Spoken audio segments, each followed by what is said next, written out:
नमस्कार, धन्यकार। आप सभी अच्छे होंगे, खुशहाल होंगे, भक्ति भरा जीवन व्यतीत कर रहे होंगे। शुभ के साथ आज नया विषय है धैर्य। जीवन में धैर्य अर्थात पेशेंस का होना बहुत जरूरी है।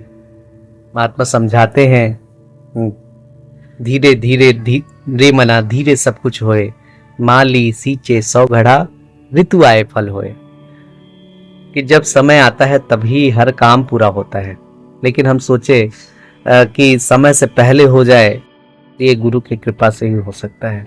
समय से पहले और भाग्य से ज्यादा परमात्मा और गुरु चाहेंगे तभी होगा, अन्यथा संभव ही नहीं है।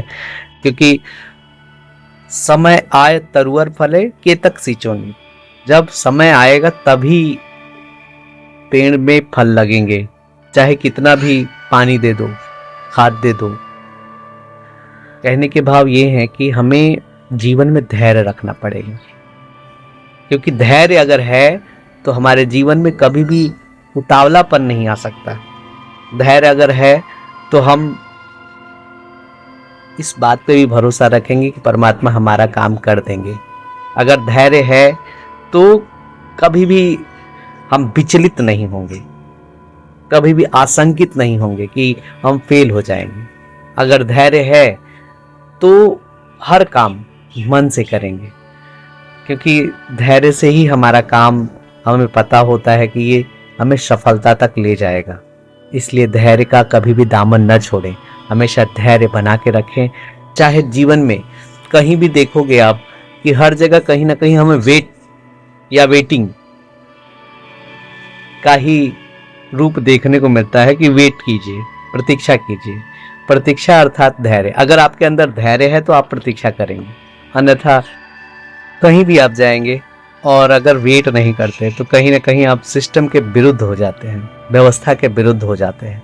इसलिए हमेशा एक मर्यादित नदी अगर लय में है, धारा में है, अगर सीमा में है तब तो ठीक है, लेकिन अगर सीमा विहीन हो जाती है, सीमा तोड़ती है, तो फिर बाढ़ का रूप ले लेता है।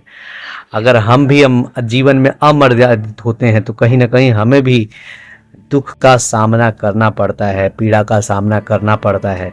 इसलिए कभी भी मर्यादा न छोड़ें, धैर्य न छोड़ें।